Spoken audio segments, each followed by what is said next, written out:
Hello everyone. तो welcome to our channel compete smartly. तो दोस्तों आज हम एक नया सेशन लेकर आए हैं और ये जो पर्टिकुलर सेशन होने वाला है ना, तो ये बहुत ही इंटरेस्टिंग होने वाला है। कि देखिए, जैसे हमें पता है कि 5 नवंबर को हमारा WBCS का एग्जाम है। तो इसी को बेसिस बना के हम क्या करेंगे ना, हम आज वेस्ट बंगाल ज्योग्राफी के ऊपर कुछ फैक्ट्स एंड फिगर देखने की कोशिश करेंगे। अब देखिए, वेस्ट बंगाल ज्योग्राफी ना एक one of the most important section हो जाता है हमारा WBCS एग्जाम के लिए। तो कुछ चीजें हमें यहाँ पे जाननी पड़ेंगी, कुछ इंपॉर्टेंट फैक्ट्स एंड फिगर हम यहाँ पे देखने की कोशिश करेंगे। तो चलिए शुरू करते हैं अपना लेक्चर।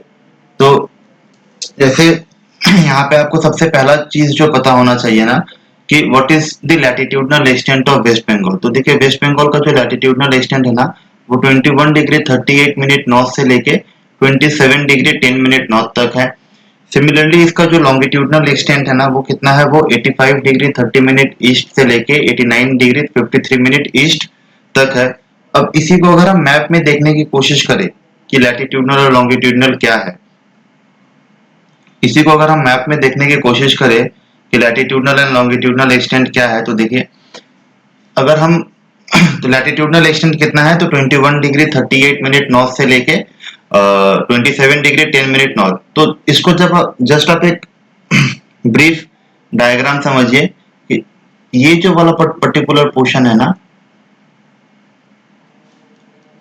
ये वाला हमारा जो ये कितना है, तो ये है हमारा 21 डिग्री 38 मिनट नॉर्थ से लेके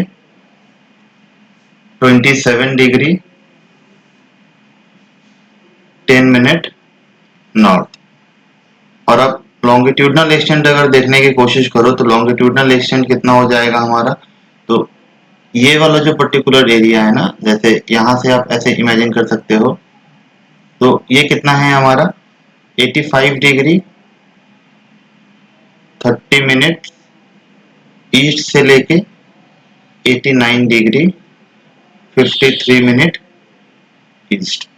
तो लैटिट्यूडनल एक्सटेंट कितना है, 21 डिग्री 30 मिनट नॉर्थ से लेके 27 degree 10 minute north. And longitudinal extent कितना है, 85 डिग्री 30 मिनट ईस्ट से लेके 89 डिग्री 53 मिनट ईस्ट। अब देखिए, यहीं पे अगर आपसे पूछ ले कि वेस्ट बंगाल की लंबाई कितनी है और चौड़ाई कितनी है, मतलब वेस्ट बंगाल का नॉर्थ साउथ एक्सटेंशन कितना है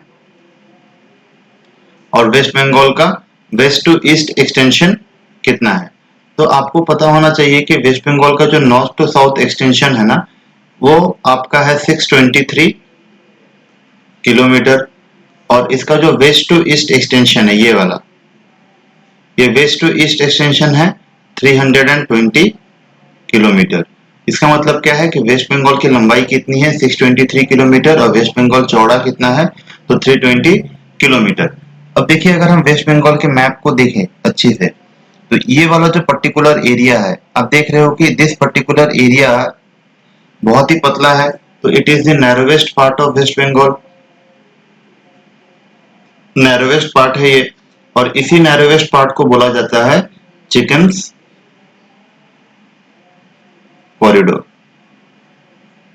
या चिकन स्नेक कॉरिडोर। ठीक है, अब इस चिकन स्नेक कॉरिडोर का इंपॉर्टेंस क्या है, तो ये चिकन स्नेक कॉरिडोर ना इसी की वजह से क्या होता है, जो हमारा नॉर्थ ईस्टर्न स्टेट है, नॉर्थ ईस्टर्न स्टेट को रेस्ट ऑफ द इंडिया से कनेक्ट करता है अपन लोग का ये चिकन कॉरिडोर। अब इस चिकन कॉरिडोर को हम लोग अलग अलग नाम से भी जानते हैं, जैसे इसको सिलीगुड़ी कॉरिडोर भी बोला जाता है, सिलीगुड़ी कॉरिडोर, या इसको महानंदा कॉरिडोर भी बोला जाता है सॉरी, महानंदा कॉरिडोर। तो आपको यहां से ये तीन चीजें याद रखनी है, chicken snake corridor, Siliguri corridor और महानंदा कॉरिडोर। अब ये चिकन स्नेक कॉरिडोर क्या है, तो ये basically it is the narrowest part of waste Bengal. ठीक है, अब देखिए, अगर इसके बारे में अगर हम और देखने की कोशिश करें, तो यहाँ पे क्या लिखा हुआ है कि narrowest part of waste Bengal क्या है, उसको हम लोग क्या बोलते हैं, चिकन स्नेक, जिसको हम लोग सिलीगुड़ी कॉरिडोर भी बोलते हैं या महानंदा कॉरिडोर भी बोलते हैं। और इसका इंपॉर्टेंस हम लोग जानते हैं कि नॉर्थ ईस्टर्न स्टेट को ये रेस्ट ऑफ द इंडिया के साथ कनेक्ट करता है। मान लीजिए कभी आपका फैमिली ट्रिप होता है और आप सिक्किम जाने का प्लान करते हो, तो अगर आप लैंड रूट इस्तेमाल करोगे ना, तो आपको ये चिकन कॉरिडोर के थ्रू ही जाना पड़ेगा।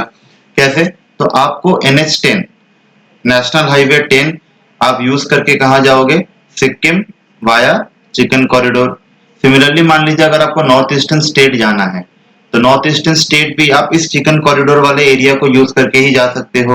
तो इसके लिए आपको NH31 नेशनल हाईवे 31 ये यूज करना पड़ेगा।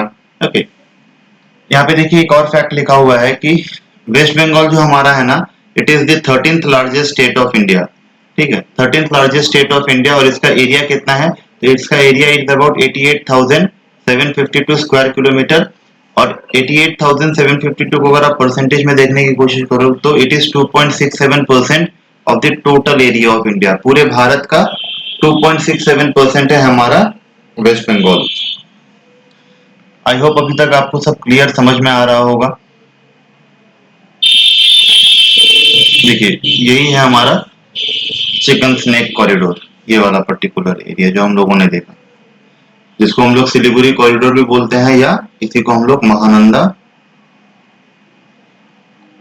कॉरिडोर भी बोला जाता है। ठीक है, अब देखिए यहाँ पे कभी कभी ना ट्रॉपिक ऑफ कैंसर से रिलेटेड क्वेश्चन पूछता है। अब ये थोड़ा इंपॉर्टेंट है, आपसे डायरेक्टली पूछ लेता है कि इनमें से कौन से डिस्ट्रिक्ट से ट्रॉपिक ऑफ कैंसर पास नहीं करता है। तो अगर आपको पता चल जाए कि किस किस डिस्ट्रिक्ट से पास करता है तो आप आसानी से आंसर कर पाओगे। तो देखिए ट्रॉपिक ऑफ कैंसर जो है ना वो वेस्ट बंगाल के 5 डिस्ट्रिक्ट से पास करता है। अभी 5 डिस्ट्रिक्ट कौन कौन सी है? तो नदिया, पूर्व बर्धमान, पश्चिम बर्धमान, बांकुड़ा एंड पुरुलिया। नदिया, पूर्व बर्धमान, पश्चिम बर्धमान, बांकुड़ा एंड पुरुलिया। अब देखिए इसी को अगर आप मैप में एक बार देख लोगे ना तो आपको अच्छे से समझ में आ जाएगा।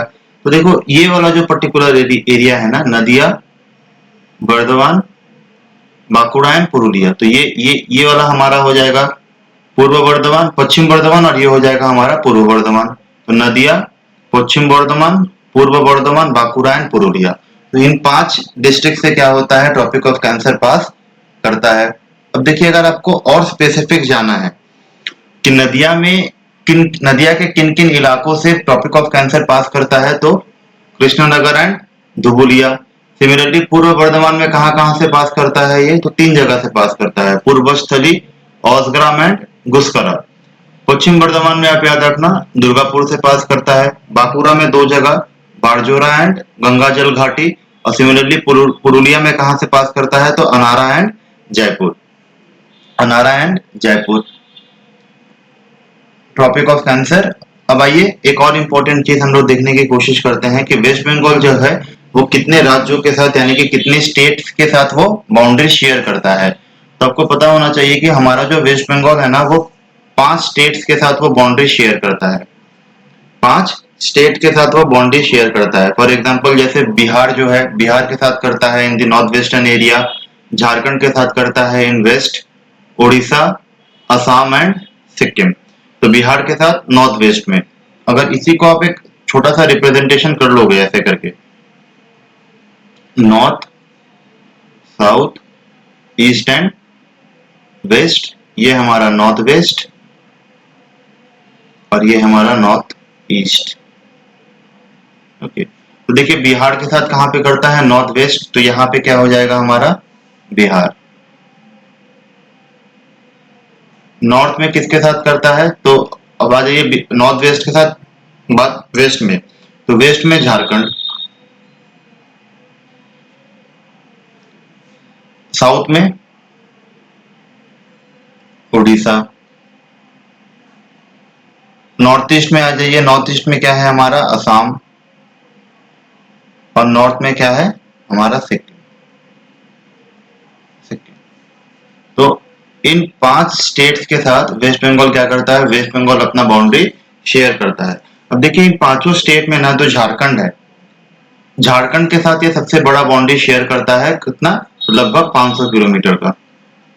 तो लॉन्गेस्ट बाउंड्री अगर आपसे पूछे कि वेस्ट बंगाल लॉन्गेस्ट बाउंड्री किस स्टेट के साथ शेयर करता है, तो आंसर क्या हो जाएगा हमारा? Jharkhand.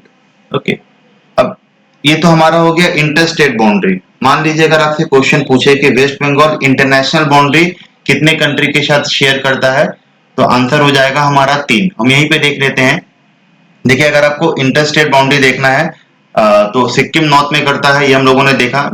Bihar north west, Jharkhand west, south में उड़ीसा, नॉर्थ ईस्ट में असम। तो ये 5 राज्यों के साथ बंगाल क्या करता है, हमारा West Bengal inter state boundary share करता है। और अगर आप इंटरनेशनल बाउंड्री देखो तो इंटरनेशनल बाउंड्री क्या हो जाएगा हमारा, भूटान, नॉर्थ वेस्ट में नेपाल, और हमारा ईस्ट में क्या हो जाएगा, उड़ीसा, सॉरी बांग्लादेश। तो इन 3 कंट्रीज के साथ बंगाल क्या करता है, बंगाल आपका इंटरनेशनल बाउंड्री शेयर करता है, भूटान, नेपाल एंड बांग्लादेश। तो यहाँ पे लिखा हुआ है, देख लीजिए आप, West Bengal shares international boundary with 3 countries. 3 countries के साथ West Bengal international boundary share करता है, Bhutan in north, Nepal in north west and Bangladesh in east. आपको याद रखना है कि इन तीनों में से सबसे बड़ा बाउंड्री किसके साथ शेयर करता है, तो बांग्लादेश के साथ। कितना, 2272 किलोमीटर। तो 2272 किलोमीटर का बाउंड्री वेस्ट बंगाल बांग्लादेश के साथ शेयर करता है। अब कुछ इंपॉर्टेंट फैक्ट जैसे कि स्टेट बर्ड क्या है, स्टेट एनिमल क्या है, ये सब भी आपको पता होना चाहिए। तो देखिए बंगाल का जो स्टेट बर्ड है ना, that is white throated Kingfisher. State bird क्या है हमारा, व्हाइट थ्रोटेड किंगफिशर। देखिए कितना सुंदर है देखने में। तो इस तरह से अगर आप पिक्चर के थ्रू अगर आप देखने की कोशिश करोगे ना, तो एक आपको याद रहेगा कि व्हाइट थ्रोटेड किंगफिशर एक्चुअली देखने में कैसा है। तो बंगाल का स्टेट बर्ड क्या हो गया, व्हाइट थ्रोटेड किंगफिशर। सिमिलरली मान लीजिए अगर आपको स्टेट एनिमल पूछा जाए, what is the state animal of waste Bengal, तो फिशिंग कैट जो है, fishing cat is the state animal of waste Bengal. तो ये हमारा प्यारा सा फिशिंग कैट है, मछली बहुत पसंद है इसको। ओके, अब देखिए इसी तरह अगर आपसे पूछा जाए कि what is the state tree of waste Bengal, तो स्टेट ट्री क्या हो जाता है, चैतिम्स, जिसको हम लोग डेविल्स ट्री के नाम से भी जानते हैं। ठीक है, इसका जो फूल फूल होता है ना, बहुत ही सुंदर सुगंध देता है। तो स्टेट ट्री क्या हो जाएगा, चैतिम्स या डेविल्स ट्री। अब आ जाइए स्टेट फ्लावर। स्टेट फ्लावर क्या है हमारा, तो शिवली। स्टेट फ्लावर बंगाल का क्या है, शिवली, जिसको हम लोग इंग्लिश में नाइट फ्लावरिंग जैस्मिन भी बोलते हैं। स्टेट फ्लावर शिवली या नाइट फ्लावरिंग जैस्मिन। अब आइए कुछ इंपॉर्टेंट चीज आपको पता होना चाहिए यहाँ पे, ये बहुत ही इंपॉर्टेंट सेक्शन है। इससे कभी कभी आपको ना डायरेक्ट क्वेश्चन देखने को मिल जाएगा एग्जाम में। मान लीजिए अगर आपसे पूछा कि what is the population density of waste Bengal, तो पॉपुलेशन डेंसिटी आपको याद रखना है कि पर स्क्वायर किलोमीटर में कितना लोग रहते हैं, तो 1029। तो 1029 पर square kilometre is the population density of waste Bengal. Okay, literacy rate कितना है वेस्ट बंगाल का, तो 76.26% इज द लिटरेसी रेट। इसको याद रखना है अपन लोग को। ये बहुत बार पूछा है कि what is the literacy rate of waste Bengal, तो वेस्ट बंगाल का लिटरेसी रेट 76.26%। सिमिलरली अगर आप सेक्स रेशियो देखो वेस्ट बंगाल का, तो सेक्स रेशियो कितना है, 9,950 is the sex ratio of waste Bengal. Number of districts कितना है हमारे वेस्ट बंगाल में, तो number of district is 23 including Kolkata. अब देखिए यहाँ पे ना आपको थोड़ा चीजें समझना पड़ेगा, जो याद रखना है कि मान लीजिए अगर आपसे पूछ ले कि which is the eastern most district of waste Bengal, तो the eastern most district of waste Bengal is Cooch Behar. Western most कौन सा है हमारा, पुरुलिया। नॉर्दर्न मोस्ट डिस्ट्रिक्ट कौन सा है हमारा, दार्जिलिंग। और सदर्न मोस्ट डिस्ट्रिक्ट कौन सा है हमारा, साउथ 24 परगना। तो total number of district West Bengal में कितनी हो जाएंगी, 23 इंक्लूडिंग कोलकाता। अब इस 23 में से सबसे ईस्टर्न मोस्ट कौन सा है, तो हमारा कुछ बिहार है। सबसे वेस्टर्न मोस्ट कौन है, तो पुरुलिया। नॉर्दर्न मोस्ट दार्जिलिंग, और सदर्न मोस्ट हमारा साउथ 24 परगना। इसी को अगर आप रिप्रेजेंट करके रख लो माइंड मैप की तरह, तो नॉर्दर्न मोस्ट कौन सा है, Darjeeling.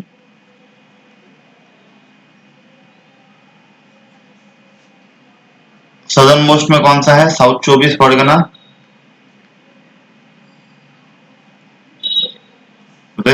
Western most is Purulia and eastern most क्या है हमारा, कुछ बिहार। और टोटल नंबर ऑफ डिस्ट्रिक्ट कितनी है बंगाल में, तो 23। ओके, अब देखिए इन 23 में से ना जो साउथ 24 परगना है, अगर आप एरिया वाइज देखने जाओ तो साउथ 24 परगना जो है it is the largest district of waste Bengal. Area wise अगर हम देखें तो south 24 Pargana is the largest district, और अगर आप एरिया वाइज देखो तो हमारा कोलकाता जो है it is the smallest district. सबसे largest area wise South 24 Pargana, सबसे छोटा सबसे स्मॉलेस्ट एरिया वाइज क्या हो जाएगा हमारा कोलकाता। सिमिलरली अगर आप देखो कि बंगाल में एडमिनिस्ट्रेटिव डिवीजन कितनी है, तो number of administrative division Bengal में कितनी है? 5। 5 एडमिनिस्ट्रेटिव डिवीजन है हमारे बंगाल में। कहाँ कहाँ पे है ये इंपॉर्टेंट है, आपको याद रखनी है। तो बर्दवान में है, मालदा, जलपाईगुड़ी, प्रेसिडेंसी एंड मिदनापुर। तो total number of administrative division 5, और इन 5 जगहों का नाम आपको याद रखना है, बर्दवान, मालदा, जलपाईगुड़ी, प्रेसिडेंसी एंड मिदनीपुर। अब कुछ और फैक्ट्स आप देखो कि मान लीजिए अगर आपसे पूछे कि वेस्ट बंगाल में असेंबली कंस्टिट्यूएंसी कितनी है, असेंबली कंस्टिट्यूएंसी कितनी है, तो हमारे 294 असेंबली कंस्टिट्यूएंसी है। और सिमिलरली अगर आपसे पूछे कि पार्लियामेंट्री कंस्टिट्यूएंसी कितनी है, पार्लियामेंट्री कंस्टिट्यूएंसी कितनी है, तो हमें क्या पता है पार्लियामेंट में क्या क्या होता है। पार्लियामेंट में आपका लोकसभा एंड राज्यसभा होता है। तो लोकसभा, इसका मतलब क्या है कि लोकसभा में वेस्ट बंगाल के लिए कितनी सीट्स है, तो लोकसभा में हमको पता है कि 42 सीट्स होती है वेस्ट बंगाल के लिए, और राज्यसभा में 16 सीट्स होती है। अब देखिए जब यहाँ पे एक टर्म है कंस्टिट्यूएंसी, इसका मतलब क्या है। फॉर एग्जाम्पल यहाँ पे लिखा हुआ है कि number of assembly constituency in West Bengal is 294। अब इसका मतलब क्या है कि जब लेजिस्लेटिव असेंबली का इलेक्शन होता है ना, फॉर एग्जाम्पल पकड़िए ये हमारा बंगाल है और लेजिस्लेटिव असेंबली का इलेक्शन होने वाला है। तो जब लेजिस्लेटिव असेंबली का इलेक्शन होगा ना, तो क्या होगा कि पूरे बंगाल को हम लोग क्या करते हैं, ऐसे करके छोटे छोटे 294 हिस्सों में हम लोग डिवाइड कर देते हैं। पूरे बंगाल को हम लोग क्या करेंगे, 294 छोटे छोटे हिस्सों में हम लोग क्या करेंगे, डिवाइड कर देंगे। अब एक एक जो हिस्सा है ना, एक एक जो पार्ट है, एक एक पार्ट को बोला जाता है कंस्टिट्यूएंसी। Constituency okay. अब मान लीजिए कि ये पर्टिकुलर एक कंस्टिट्यूएंसी है। अब इस कंस्टिट्यूएंसी में इलेक्शन होगा, नंबर ऑफ कैंडिडेट खड़ा होगा। मान लीजिए एक्स वाई जेड जो कैंडिडेट है जो कंस्टिट्यूएंसी ए से खड़े हुए हैं। अब क्या होगा कि इलेक्शन होने के बाद इन 3 कैंडिडेट में से कोई एक कैंडिडेट जीतेगा। फॉर एग्जांपल मान लो एक्स जीत गया, तो इस विनिंग कैंडिडेट को हम लोग क्या बोलते हैं, मेंबर ऑफ लेजिस्लेटिव असेंबली। ठीक है, तो इसका मतलब समझ में आ गया कि नंबर ऑफ असेंबली कंस्टिट्यूएंसी 294 का मतलब क्या है कि जब असेंबली का इलेक्शन होगा तो पूरे वेस्ट बंगाल को हम लोग क्या करते हैं, 294 छोटे छोटे हिस्सों में डिवाइड कर देते हैं, और हर एक हिस्सा, एक एक हिस्सा को हम लोग क्या बोलते हैं, कंस्टिट्यूएंसी। और एक कंस्टिट्यूएंसी से जो जीत के जाएगा उसको हम लोग क्या बोलते हैं, एमएलए। सिमिलरली क्या होता है कि जब लोकसभा का इलेक्शन होता है तब पूरे वेस्ट बंगाल को हम लोग क्या करते हैं, 42 छोटे छोटे कंस्टिट्यूएंसी में हम लोग डिवाइड कर देते हैं। क्लियर, कंस्टिट्यूएंसी का मतलब समझ में आ गया। तो आपको यहाँ पे याद क्या रखना है, number of assembly constituency 294, number of parliamentary constituency जिसमें लोकसभा में 42 एंड राज्यसभा में 16। ठीक है, यहाँ पे एक और फैक्ट लिखा हुआ है, ये भी आपको याद रखना पड़ेगा कि ये जो लेजिस्लेटिव असेंबली है उसके स्पीकर कौन है। तो प्रेजेंट स्पीकर कौन है, हमारे Biman Banerjee. Biman Banerjee is the speaker of waste Bengal legislative assembly. ठीक है, तो देखिए ये छोटा सा सेशन हम लोगों ने कंडक्ट किया जहां पे हम लोगों ने वेस्ट बंगाल के फैक्ट्स एंड फिगर को समझने की कोशिश की। आने वाले लेक्चर में हम लोग फिजियोग्राफिक डिवीजन देखने की कोशिश करेंगे, उसके बाद हम लोग ड्रेनेज सिस्टम देखने की कोशिश करेंगे। अगर आपको हमारा वीडियो, हमारा एफर्ट आपको अगर अच्छा लग रहा है तो प्लीज हमारे चैनल को सब्सक्राइब कीजिएगा और ज्यादा से ज्यादा इसको शेयर कीजिए। मिलते हैं अपने अगले लेक्चर में, तब तक के लिए थैंक यू।